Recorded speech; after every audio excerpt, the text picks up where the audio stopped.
ये है दिल्ली दर्पण।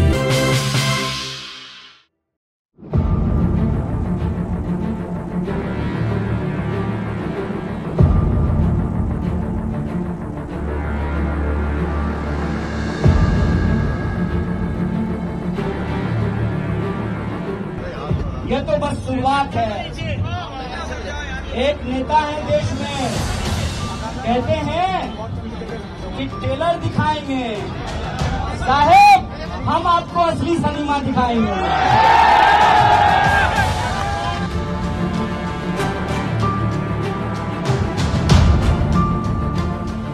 भगवान श्री कृष्ण का जन्म जेल में हुआ था।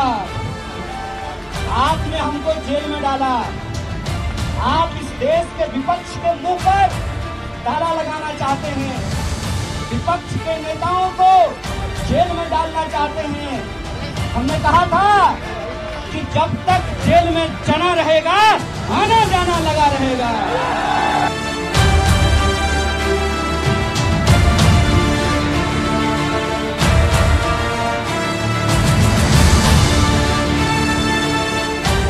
ये चाहते हैं कि इस देश में जो संविधान बना, बापू ने जिसके लिए खून बहाया, बापू ने अपनी जान गंवाई।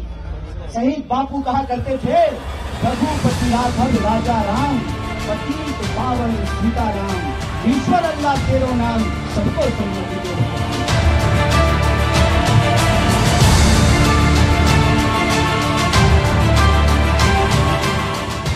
आप तमाम नागरिक अपने दिल पे हाथ रख करके जरा सोचिएगा कि 400 सीट इनको क्यों चाहिए। ऐसा कौन सा काम है जो ये नहीं किए हैं और करना चाहते हैं? ये कौन सा टेलर की बात कर रहे हैं और ये कौन सा फिल्म हमको दिखाना चाहते हैं? इसके बारे में आप जानते हैं।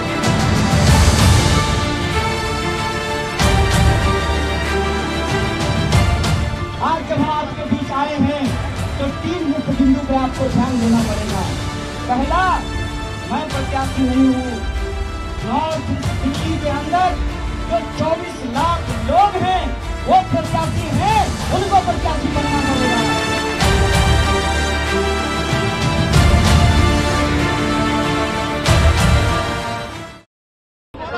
सबसे पहले मेरी आवाज जहां तक पहुंच रही है, न्याय के इस आरंभ में पधारे सभी आदरणीय बुजुर्गों का, नौजवान साथियों का, माताओं बहनों का, मजदूर भाइयों का, दुकानदार साथियों का, नौकरी करने वाले, बिजनेस करने वाले, खून पसीने की कमाई से भरण पोषण करने वाले दिल्ली की आप तमाम आदरणीय नागरिकों का और मतदाताओं का बहुत बहुत स्वागत करता हूं। उनका हार्दिक अभिनंदन।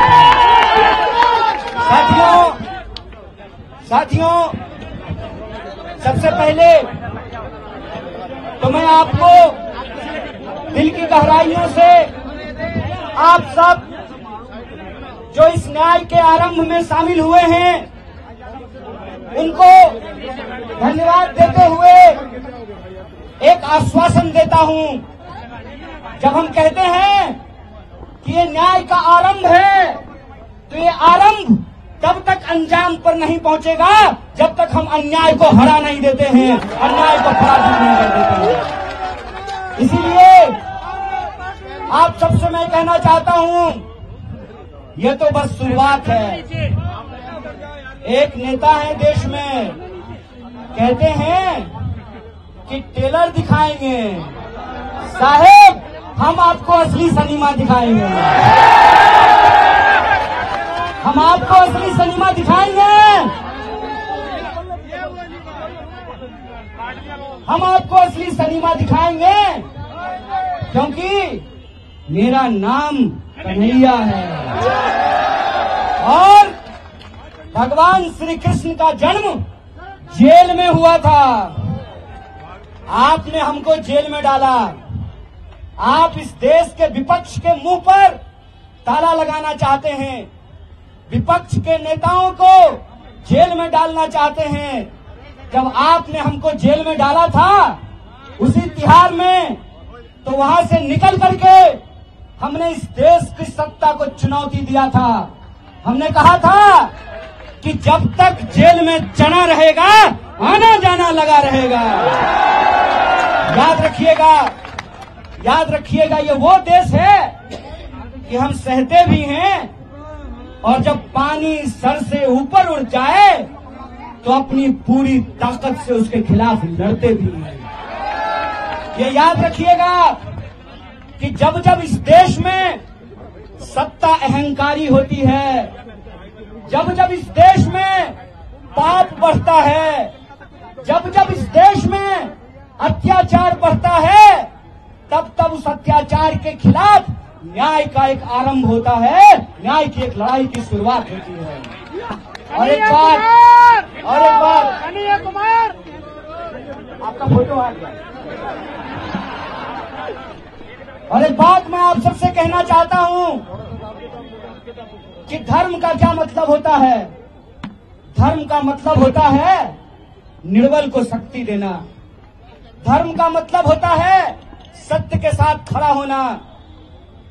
कृष्ण जेल में पैदा हुए, चाहते तो सत्ता की तानाशाही के सामने झुक करके मामा कंस के दरबार में अपने लिए एक सीट पक्की कर लेते हैं।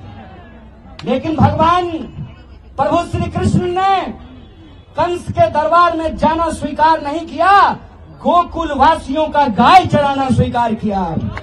इसीलिए आज जब मैं आपके बीच खड़ा हूं, ये इतिहास का एक शानदार संयोग है।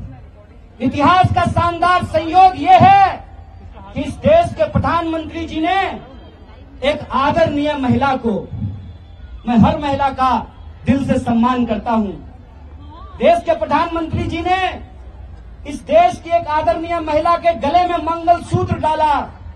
उस महिला का नाम यशोदा है और मेरा नाम कन्हैया है। ये याद रखिएगा कि इतिहास का संयोग है कि हम गंगा किनारे पैदा हुए, हमारी जन्मभूमि गंगा के किनारे है और आज हमारी कर्मभूमि यमुना का किनारा बन रहा है। और हम किताबों में पढ़ा करते थे कि यह कदम का पेड़ अगर माँ होता यमुना तीरे, मैं भी उस पर बैठ कन्हैया बनता धीरे धीरे। आज आप तमाम लोगों के सामने किसी एक व्यक्ति को सांसद बनाने का सवाल नहीं।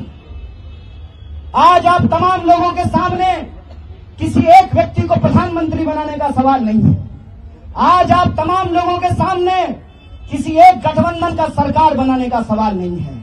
सवाल ये है कि इस देश के आम नागरिकों के आत्मसम्मान के साथ खेला जा रहा है। वोट की लड़ाई में मुझे कोई दिक्कत नहीं है। वोट की लड़ाई में कोई एक बार सांसद बने, 2 बार सांसद बने कि 10 बार सांसद बने, मुझे इस बात से दिक्कत नहीं है। लेकिन मैं समझता हूं कि जो मौजूदा शाह और तानाशाह हैं, ये सिर्फ आपसे वोट नहीं चाहते हैं, ये चाहते हैं कि दोबारा आपके ऊपर अंग्रेजों की गुलामी थोप दी जाए। ये चाहते हैं कि इस देश में जो संविधान बना, बापू ने जिसके लिए खून बहाया, बापू ने अपनी जान गंवाई, शहीद बापू कहा करते थे, रघुपति राघव राजा राम, पतित पावन सीताराम, ईश्वर अल्लाह तेरो नाम, सबको सन्मति दे भगवान। बापू के उस देश में जब डॉक्टर बाबा साहब भीमराव अंबेडकर ने कहा कि संविधान की व्यवस्था में चाहे हेलीकॉप्टर पर उड़ने वाला इंसान हो या जूता सिलने वाला इंसान हो, सबका वोट बराबर होगा। यह जो संविधान की ताकत है, उस संविधान की ताकत को आप कमजोर कर रहे हैं। एक सवाल मैं आपसे पूछना चाहता हूं, इस देश में सरकार बनाने के लिए 280 सीट काफी है। इस देश में बेरोजगारी समाप्त करने के लिए 280 सीट काफी है। इस देश में महंगाई खत्म करने के लिए 280 सीट काफी है। आप तमाम नागरिक अपने दिल पे हाथ रख करके जरा सोचिएगा कि 400 सीट इनको क्यों चाहिए। ऐसा कौन सा काम है जो ये नहीं किए हैं और करना चाहते हैं? ये कौन सा टेलर की बात कर रहे हैं और ये कौन सा फिल्म हमको दिखाना चाहते हैं? इसके बारे में आप विचार कीजिएगा।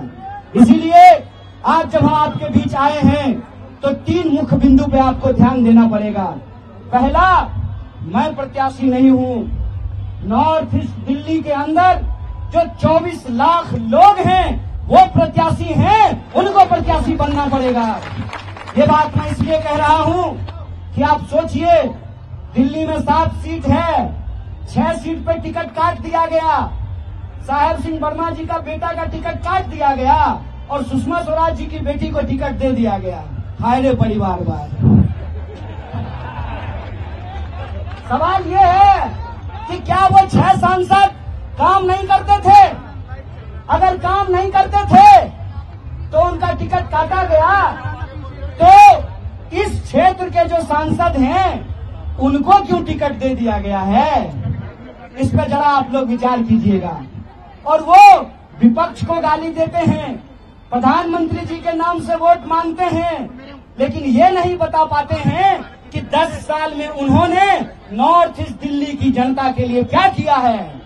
आजकल मीडिया वाले लोग यहाँ खड़े हैं, मीडिया वाले कहते हैं कि 14,000 करोड़ का काम किया है। मीडिया में वो बोल रहे हैं। आप लोग बता दीजिए, माननीय सांसद जी का 14,000 करोड़ का काम दिखाई देता है? इसका क्या मतलब है? इसका क्या मतलब है? या तो सरकार ने 14,000 करोड़ रुपया दिया नहीं, या 14,000 करोड़ अगर रुपया दिया तो उसका हुआ क्या? उसका हुआ क्या? तो जब वोट मांगने आएंगे तो माननीय सांसद से पूछिएगा, सांसद जी बताइए 14,000 करोड़ में कितना जीरो होता है, क्योंकि 10 साल में तो आपने सिर्फ जीरो ही दिया है। और दूसरी बात, ये आपके आत्मसम्मान की लड़ाई है। 6 सीट पे कैंडिडेट बदल दिया, आपका कैंडिडेट क्यों नहीं बदला? क्यों? क्योंकि उनको लगता है कि चुनाव के वक्त माननीय सांसद महोदय आएंगे, थोड़ा मनोरंजन करेंगे और वोट लेकर के चले जाएंगे। ऐसा होगा क्या? ऐसा आप होना देना चाहते हैं? इसीलिए मैंने कहा कि मैं कैंडिडेट नहीं हूं। आपको अपने हक और अधिकार के लिए नॉर्थ ईस्ट दिल्ली में रहने वाले जो आम लोग हैं, अपने आत्मसम्मान के लिए इस बार प्रत्याशी बनना पड़ेगा। आपको चुनाव लड़ना पड़ेगा। बोलिए, चुनाव लड़ेंगे? आप सब प्रत्याशी हैं ना? आप सब एमपी हैं ना? तो अभी एक मीडिया वाले पूछ रहे थे कि कुछ नेता नाराज हैं। नेता नाराज हो जाए तो हो जाए मैडम, जनता नहीं नाराज होना चाहिए। और जनता जिससे नाराज हो जाती है ना, कितना भी सेटिंग गेटिंग कर लीजिए, ऐसा परसेंटेज बढ़ाएंगे ना नॉर्थ ईस्ट दिल्ली के लोग कि सब सेटिंग घर में ही रखा रह जाएगा। और आखिरी बात ये कि मेरी कहानी और आपकी कहानी बहुत अलग नहीं है। जब मैं पहली बार दिल्ली में सांसद का प्रत्याशी बना, कांग्रेस पार्टी की ओर से, इंडिया अलायंस की ओर से, तो सबसे पहली प्रतिक्रिया आई कि मैं बाहरी आदमी हूं। बोलिए, बिहारी आदमी को बाहरी कहना ही कोई नया बात है? बिहारी को तो बाहरी कहते हैं ना जी। लेकिन याद रखिएगा, ये बिहारी जिसको आप बाहरी कहते हैं, वो अगर आता नहीं तो आपका रोड नहीं साफ हो पाता, आप टेम्पू पे नहीं चढ़ पाते, आपकी सड़कें नहीं बनती, आपका बिल्डिंग नहीं बनता। और हम खाली मजदूरी नहीं करते हैं, हम गृह मंत्रालय जहाँ जय शाह के पप्पा बैठते हैं वहाँ सेक्रेटरी भी बनते हैं। और ये इस देश के संविधान की ताकत है कि एक आंगनबाड़ी का बच्चा भी पीएचडी करके ऑल इंडिया रैंक 1 ला करके अपने नाम में शान से डॉक्टर कन्हैया कुमार लगा सकता है। ये इस देश के संविधान की ताकत है। इसीलिए मैं आप सबसे ये अपील करता हूं, आप जानते हैं कि नॉर्थ ईस्ट दिल्ली में 10 विधानसभा है और हमारे पास कोई साधन संसाधन नहीं है। हमने जो है कोई दवा बनाने वाली बेईमान कंपनी से इलेक्टोरल बॉन्ड से चंदा नहीं लिया है। हमारी तो पार्टी का खाता भी सीज कर दिया गया है और कोई विरासत तो हमारे पास है नहीं। कोई हम गृह मंत्री हैं, कि हमारा बेटा बीसीसीआई का सेक्रेटरी बन जाएगा, ना हमारे बाबूजी गृह मंत्री हैं, हमारी माताजी तो आंगनबाड़ी में काम करती हैं, तो ना हमारे पास न धन है न संसाधन है, लेकिन हमारे पास एक चीज है, सूरत के लोगों की सीरत आप लोगों की नहीं होने देंगे। सूरत का उम्मीदवार भाग गया और वहां के लाखों वोटर देखते रह गए और बिना चुने ही कोई एमपी बन गया। यहां खड़ा होकर के हम इस देश का नमक खाए हैं, आपके सामने ये शपथ लेते हैं कि हमारे शरीर में, हमारे रगों में आखिरी कतरे तक हम अन्याय के खिलाफ न्याय के लिए लड़ते रहेंगे, हम भागने वाले नहीं हैं। इसीलिए आपसे हम अपील करते हैं कि ये लड़ाई अन्याय के खिलाफ न्याय की लड़ाई है, और इस न्याय की लड़ाई में बोलिए आप न्याय योद्धा बनने के लिए तैयार हैं कि नहीं हैं? अगर आप न्याय योद्धा बनने के लिए तैयार हैं तो इस लड़ाई को हम पूरी शिद्दत से लड़ेंगे, आप अपनी आखिरी सांस तक लड़ेंगे, आपने आखिरी खून के बूंद तक लड़ेंगे, इस बात को याद रखिएगा। और सबसे आखिरी चीज, आज अगर इस मंच पे खड़ा होकर के प्रत्याशी बन करके मैं अगर भाषण दे पा रहा हूं, सरकार के आंख में आंख डाल करके अगर सवाल पूछ रहा हूं, उनकी टैंकों से नहीं घबरा रहा, उनकी ईडी से नहीं घबरा रहा, उनकी बंदूकों से नहीं घबरा रहा, उनकी जेल से हमको नहीं डर लग रहा, क्योंकि हमारे पास संविधान की ताकत है। इसीलिए आज की नामांकन रैली में हम हाथ में प्रस्तावना लेकर के आए हैं। लेटेस्ट खबरों के लिए सब्सक्राइब करें हमारा YouTube चैनल या फिर लॉग ऑन करें www.delhidarpantv.com। खबरों की कवरेज और विज्ञापनों के लिए संपर्क करें।